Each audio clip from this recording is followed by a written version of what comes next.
दोस्तों नमस्कार। कुछ क्लियरिफिकेशंस हैं जो आपसे डिस्कस करने हैं जी। जब से ये एमसी सिंगला साहब का केस एक तो रेगुलर हियरिंग से जब ये मिसलेनियस हियरिंग में आया, हालांकि थोड़ा इससे पहले भी कुछ लोगों को कुछ क्वेरीज रहती थी, वो जानना चाहते थे कि साहब ये मोशन हियरिंग क्या होता है, और दूसरा ये कि पार्ट थर्ड है, फिर ये फाइनल हियरिंग में है, ये सब चीज़ें हैं। तो इनमें मतलब क्या है ये मामला। फाइनल हियरिंग शब्द उनको थोड़ा देखने में बढ़िया लगता था जी। फाइनल हियरिंग शब्द जो है उनको सुनने में बढ़िया लगता था, बिल्कुल फाइनल है। लेकिन है क्या कि कभी कभी आपने पिछली बार देखा होगा कि एक नंबर पे केस लगा रेगुलर हियरिंग में और गायब हो गया। जो मिसलेनियस केसेस थे वही सुने जाते रहे, उसके बाद हमारा नंबर ही नहीं आया। इस तरीके की बातें हुई। बहरहाल अब स्थिति यह है कि जब से ये वीकली लिस्ट आई, वीकली लिस्ट में जब पता चला कि ये उसका नाम ही नहीं है, मैंने अपने वीडियो में आपको बताया था, और वो नाम आ गया कहाँ, ये मिसलेनियस लिस्ट में। भाई हमने उसकी जो मेरे समझ में आई थी मैंने व्याख्या बताई आपको।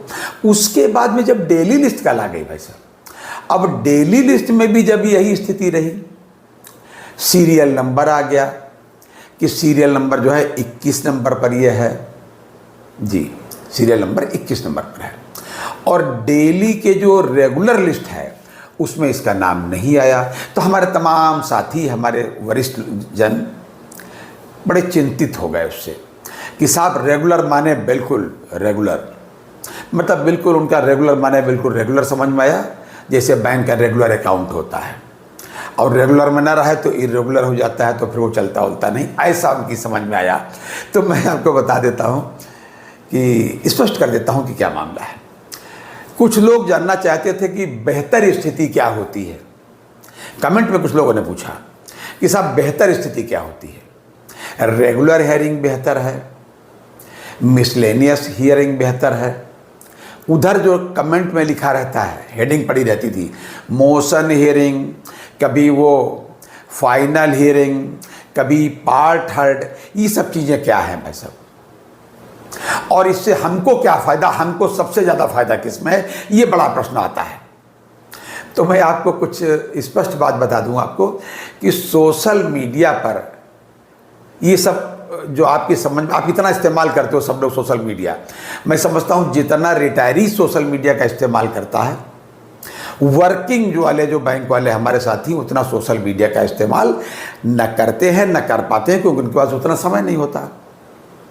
स्थिति ये है कि जो रिटायरीज एसोसिएशन के, चाहे वेलफेयर एसोसिएशन हो और फेडरेशन हो और जो भी उस तरीके की जो भी रिटायरीज की एसोसिएशंस बनी हैं, उनमें सब में बनी तो बैंक के वेलफेयर के लिए बनी है। पेंशनर एसोसिएशन है, पेंशनर्स वेलफेयर एसोसिएशन है, रिटायरीज वेलफेयर एसोसिएशन है। बात दिन भर क्या होती, हिंदू मुस्लिम, मंदिर मस्जिद, कांग्रेस बीजेपी, इंडिया पाकिस्तान, ये सारे बातों में सारे जूझे रहते हैं। अगर उसमें से 400-500 लोग उस ग्रुप में हैं तो समझ लीजिए कि 20 आदमियों को छोड़ के 15 आदमी छोड़ करके सब इसी में जूझे रहते हैं। 2, 4, 10 आदमी होते हैं जो अपना जो काम वाली बातें उसमें लिखते हैं, डालते हैं, जो अपडेट्स होता है वो शेयर करते हैं। तो सारा दिमाग इसी में लगा रहता है। जब सीपीआई इंडेक्स आता है, सीपीआई इंडेक्स को जब डिटेल करके बताते हैं, तब उसमें बात ये आती है, अरे आप इसको ये आप सीधा बता दीजिए कितना बढ़ेगा। मतलब वो सीपीआई इंडेक्स में दिमाग लगाना नहीं चाहते। अच्छा भाई ना लगाओ, अब रिटायर हो गए, हम ना लगाइए। पहले भी नहीं लगाते थे इसे लोग। उनसे बता दो कि साहब इतने स्लैब बढ़ा कर वो ठीक स्लैब आप देख लीजिएगा, खाली ये बता दीजिए कितना रुपया बढ़ जाएगा। ये स्थिति रहती है बैंकर्स की, और इसीलिए बैंकर्स की स्थिति बहुत बेहतर नहीं है सोसाइटी में। एक ज़माना था जब मैंने बैंकिंग की नौकरी शुरू की थी भाई साहब, उससे थोड़ा पहले स्थिति थी जब मेरे बैंक का करियर शुरू हुआ।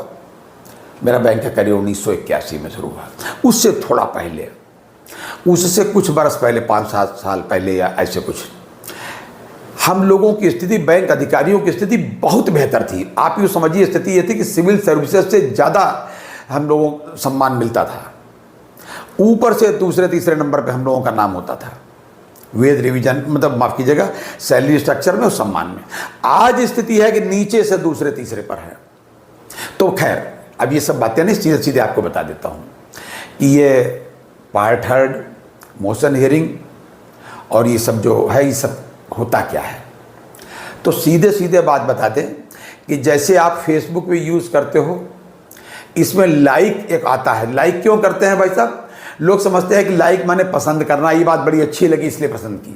केवल इतनी बात नहीं है, उसको कभी कभी होता है कि उसका कंटेंट हमारी समझ में थोड़ा सा दिमाग लगाना पड़ता है और हम जल्दी में है, सोचा कि इसको नोट करके रख दें, बाद में देखेंगे, तब भी लाइक करके रख लिया जाता। ठीक उसी प्रकार से कोर्ट का काम, ये कोर्ट में बहुत सी डेट्स लगती हैं भाई साहब आपके मुकदमे की, और रोज ढेर सारे केसेस आते हैं, और सारे केसेस की कथा दिमाग में, हमारा तो अपना केस है, हमारे वकील साहब हमारा केस जानते हैं, हम सब लोग खुद अपना एक एक चीज़ जानते हैं कि एमसी सिंगला साहब के केस में क्या है, और एमसी सिंगला 35A क्या है, और पेंशन रेगुलेशंस क्या है, और 1993 से है कि 95 से है, कि RBI लाइन पर होना क्या होना। लेकिन जो हमारे ऑनरेबल जजेस हैं वो ढेर सारे केसेस देखते हैं, खाली यही नहीं देखते हैं, तो वो अपने तरीके से उसको टिक करके रखते हैं। पार्ट हर्ड तो आपकी समझ में आ गया होगी, पार्ट माने एक हिस्सा, हर्ड माने सुना जा चुका है, जिसका काफ़ी कुछ सुना जा चुका, थोड़ा ही बचा है, इसका तो मतलब केवल इतना होता है। इसको जो लिखा जाता है वो इसलिए कि उसकी अलग कैटेगरी में उसको कैटेगराइज किया जा सके, उसके द्वारा, रजिस्ट्री ऑफिस के द्वारा, और जजेस को भी याद रहे।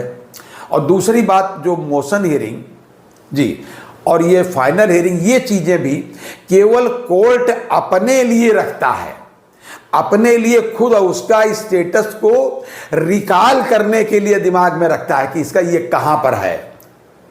आइए, आपके लिए नहीं रखता है। आप इससे बहुत न खुश हो न दुखी हो कि ये वाली चीज़ बेहतर है कि वो बेहतर है।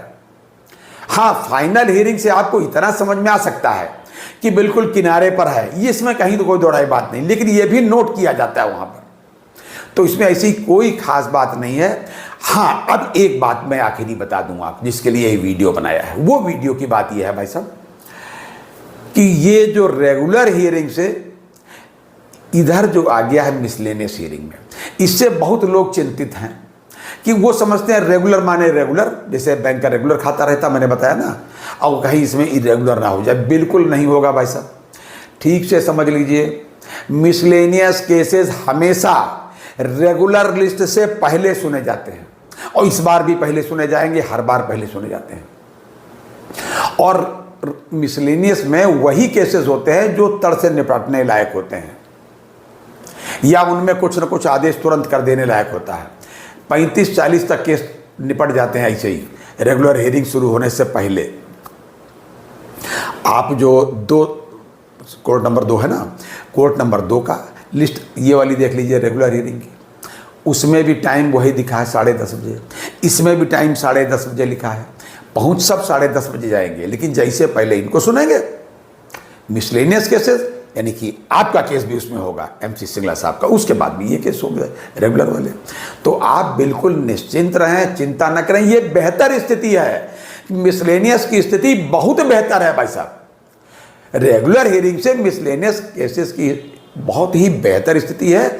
और मैं समझता हूं कि आपका केस अब निर्णायक दौर में है, और निर्णय कुछ हो ही जाने वाला है, आप यूँ समझ लीजिए। मुझे केवल यही बताना था, ये चिंता का विषय नहीं बल्कि प्रसन्नता और हर्ष का विषय, आप इसको मानिए। हमको बस ये देखना है कि जल्दी से किसी न किसी तरीके से आपके पक्ष में जल्दी से आए, क्योंकि बड़े दुख के साथ बताना पड़ता है कि अगर आपका सर्किल थोड़ा बड़ा हो और थोड़ा आप ज़्यादा ध्यान रखते हो, प्रतिदिन मोर देन 50 और 55 के बीच में एवरेज है भाई साहब ऑल इंडिया में पेंशनर्स के एमसी सिंगला साहब के जाने का। तो हम लोग तो यही चाहते हैं कि यथाशीघ्र इसका निर्णय हो, और हमारे जो पेंशनर साथी हैं, जो भी हमारे रिटायरीज पेंशनर साथी हैं, वो इसका लाभ लें, इसका एरियर भी लें। सारा दारोमदार अब एरियर पर है, आप इतना ही जानिएगा। उनके वो खाली अपोज इतना ही कर सकते हैं कि भाई जो है रिस्पेक्टिव डेट से ना देना पड़े, उस पर इतना, ये यही सब पूरी थोड़ा बहुत कह सकते हैं, बाकी कह कुछ नहीं सक पाएंगे। लेकिन मुझे नहीं लगता कि इस पर भी कोर्ट विपक्षियों की बात मानेगी। वजह यह है कि चाहे सेंट्रल गवर्नमेंट की पेंशन हो या किसी विभाग अन्य विभागों की पेंशन हो जिसका पेंशन अपडेशन भी होता है, सब कुछ होता है, उनकी पेंशन आती है आपके हमारे टैक्स के पैसे से। और हमारे पास तो मतलब उनके यहाँ फंड की समस्या आ सकती है कि और बर्डन बढ़ जाएगा, हमारे पास तो कोई समस्या ही नहीं, इतना फंड हमारे पास है और संख्या धीरे धीरे कम हो रही है। तो आपको अब चिंता करने की ज़रूरत नहीं है। आज 19 तारीख हो गई है, 22 तारीख आने वाली है, थोड़ा सा इंतजार कर लीजिए, 2 दिन और भाई साहब, आपके पक्ष में निर्णय आने वाला है, मैं यही कह सकता हूँ। इसी के साथ आपसे इजाज़त लेता हूँ, आप इजाज़त दीजिए। और हाँ, फिर रिक्वेस्ट करूँगा कि अपनी भाई साहब सेहत का पूरा ध्यान रखिएगा। जय हिंद, जय भारत, नमस्कार।